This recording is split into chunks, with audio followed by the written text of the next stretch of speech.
سے جو دنیا کی سب سے بڑی خبر ہے اور جس نے ساری دنیا کی توجہ اپنی طرف مرکوز کی ہوئی ہے وہ یہ ہے کہ متحدہ عرب امارات اور اسرائیل نے ایک دوسرے کو تسلیم کرنے کا اعلان کیا ہے، اور اس کے ساتھ ہی دونوں ملکوں نے ایک دوسرے کے ساتھ ہر سطح پہ تعلقات قائم کرنے کے لیے کہا ہے۔ ان میں ثقافت ہے، سیاحت ہے، سائنس اور ٹیکنالوجی ہے، سیاست ہے، اور دوسرے تمام شعبے جو ہیں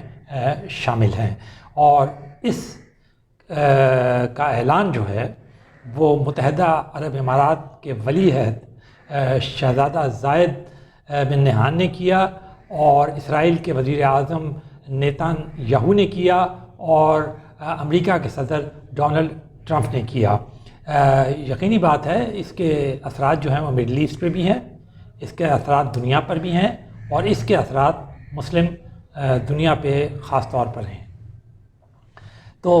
سب سے پہلے تو ہم یہ دیکھیے ہیں کہ اس اعلان کا کیا انہوں نے وہ کیا ہے، اس کے جو جزیات ہیں وہ کیا ہیں۔ اس اعلان میں یہ کہا گیا ہے کہ ایک طرف تو یہ دونوں ملک یعنی متحدہ عرب امارات اور اسرائیل تعلقات قائم کریں گے ہر سطح کے اوپر، جو ہم نے بتا دیا آپ کو شعبہ جات۔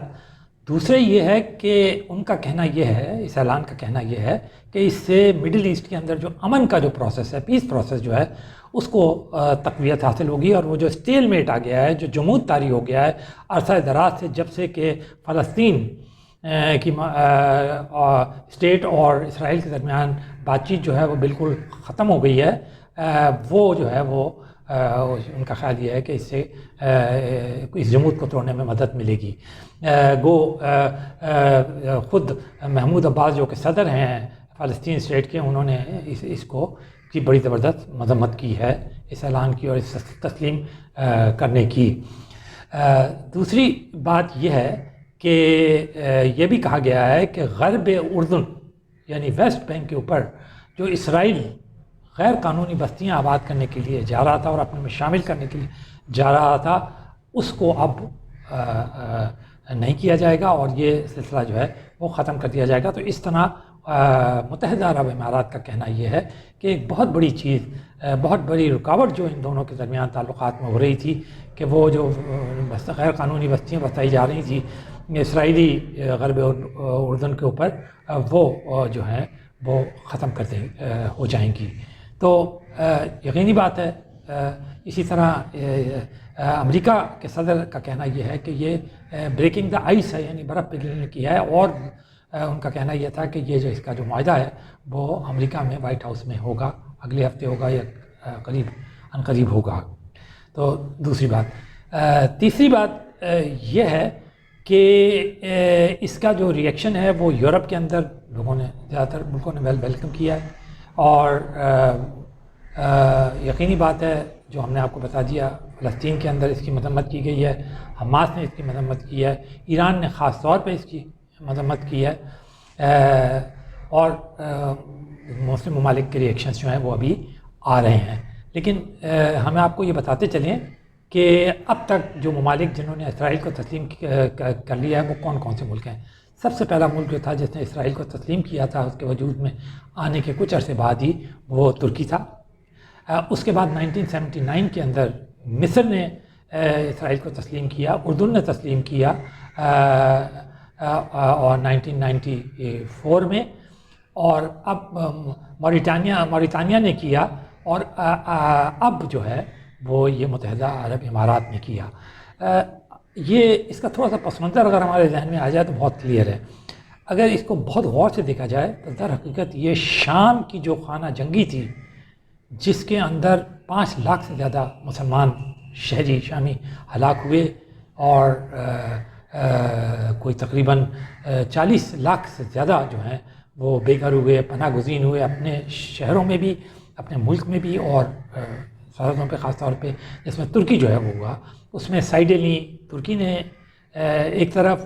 اور عرب ممالک نے، اور دوسری طرف ایران نے باقاعدہ اس کے اندر مداخلت کی، روس نے باقاعدہ بمباری کی، اور شروع میں تو ایسا لگ رہا تھا جیسے کہ جیت جو ہے وہ اپوزیشن کی ہو رہی ہے، جو کہ مزاحمت کر رہی ہے صدر اسد کی فورسز کے خلاف، لیکن بعد میں آخر کار گزشتہ سال یعنی 2019 میں روس نے مستقل بمباری کر کے اور ایران کے سپورٹ سے الٹیمیٹلی جو ہے وہ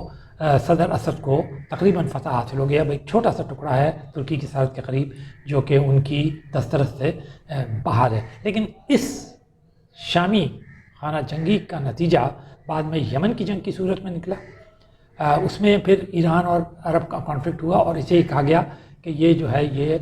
برتری کی جنگ ہے مڈل ایسٹ کے اندر between Saudi Arabia and Iran, اور یہ بڑی خوفناک رہی. اب جو صورتحال اس سے پیدا ہوئی, جیسے کہ ہم نے بتایا کہ ایران جو ہے بڑا شدید مخالف ہے اسرائیل کے, اور اسی کی جو ایک اور وہ ساتھی ہیں لبنان کے اندر حزب اللہ, وہ بھی بہت ہی شدید بلکہ باقاعدہ لڑائیاں ہو چکی ہیں, اور اسرائیل اور جو ایران ہے وہ ایک دوسرے کو فنا کرنے کی ہمیشہ وہ کرتے رہتے ہیں, دھمکیاں بھی دیتے رہتے ہیں. تو ایک طرف یہ ہے. دوسری طرف ہم نے آپ کو وہ ملک بھی بتا دیا جنہوں نے تسلیم کیا ہے, لیکن ترکی آج کل جو ہے وہ اسرائیل کے بہت مخالف ہے اور اس کی اکثر مذمت بھی کرتا رہتا ہے, اور وہ فلسطینیوں کے ساتھ کھڑا ہے. یعنی ایردوغان صاحب کا جو اسٹینڈ جو ہے وہ اسرائیل کے معاملے میں بہت کلیئر ہے کہ وہ اسرائیل کی مخالفت کرتے ہیں, اور وہ کہتے ہیں کہ فلسطینیوں کو, مسلمان ممالک کی جو مجموعی طور پر بھی یہ کہنا ہے کہ اسرائیل کے ساتھ, اور یہ حقیقت بھی ہے کہ اسرائیل نے فلسطینیوں کے ساتھ بہت زیادتی کی ہے, وہ قابض ہے, اس نے فلسطین بیت المقدس پہ قبضہ کیا, اور اس کی کئی جنگیں ہوئیں, 1958 میں ہوئی, 1967 میں ہوئی, اور 74 میں ہوئی, اور اس کے بعد بھی لڑائیاں چھوٹی موٹی تو ہوتی رہتی ہیں.